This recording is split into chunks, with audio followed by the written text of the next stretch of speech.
And I hear it from many other teachers of the wisdom teaching, Buddhist. For example, our His Holiness the Dalai Lama, when was asked, we feel the responsibility, our teachers are all dying, and here we are, we have this precious teaching in our hands, and we're sharing it with our community, and sometime, we are changing it here. And it's like, are we in the right road? What do you suggest? There was a meeting years ago in Lhasa asking His Holiness Dalai Lama by many of the different branch of the Buddhist tradition teaching in the West and East to be guided how to carry it. And I was deeply touched when somebody reported to me that was present there about this part. When he said, when he waited because there are new questions. It's people doesn't necessarily ask the same question that us from the East, the West ask. And then he said, when you are teaching, for example, in this case, the sutras, always chant them. In Sanskrit, for example, always chant. And I see in the room here, you carry the traditional chant, the vibration of the. Carry that, because the chant in itself is the vibration that carries the lineage. I don't know if you know the word lineage, but let's say it carries the river of the ancestors. They carry it with love, dedication, with passion.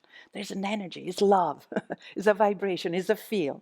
Our friend, the scientist, right? It's a field. It's a field. It's alive, always vibrating with what each moment is present. Hatha yoga is always present. So to practice chanting the sutras and reciting the sutras is a worthy way to vibrate with the state of yoga.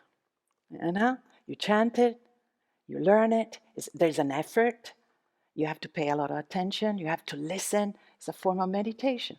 And then you just stay in silence and feel the vibration like we did tonight here. It's good enough. You don't need to know the meaning. Isn't that cool? For our mind, what do you mean? Right? No, just relax in the natural great ease. What is it? Rest in the natural great ease. This exhausted mind, beaten endlessly by karma and erotic thoughts, like the pounding waves in the ocean of samskara, something like that. Don't you feel like that sometime? It's like, when is gonna stop, right? Do you notice that mind sometime I said, okay, honey, I already heard you. You know what I asked my student? I said sometime, did you do therapy on this? Like there is a lot of suffering going on or something, and they come, did you do some therapy? Oh, I did it for years and years. I spent all my money on. Good. This is a very good news. Because then I feel empowered to say, can we do it differently? Like, for example, don't believe your thoughts anymore. Just for a while. You can still believe your thoughts, but just say for 5 minutes. Can you feel it? It's like, what do you mean? Who am I? Who am I without my thoughts? So.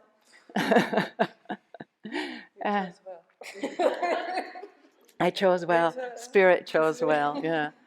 So right. So there is a little lightness to it. We try. So back to His Holiness Dalai Lama. Practice the sutras, learn them well. Pay attention like we did this morning for a few hours. Pay attention to how everything sounds and how long the A is and the U is and the E is, and then forget about it. Forget about it. And then come together and say, what's going on with your neck? Yeah. Everything. Right. And so, yeah, let's just move it. Right? And so it says, now we relate. So let's do some movement together. Let's do some breathing together. Let's do some sounding together. Let's laugh together and let's move. So basically the Dalai Lama said, honor the teaching, learning in a correct way, carrying the Sanskrit, carry, or whatever language, your Pali or Tibetan, carry it. But then when you are together, to understand and to experience it, use whatever method will serve the people.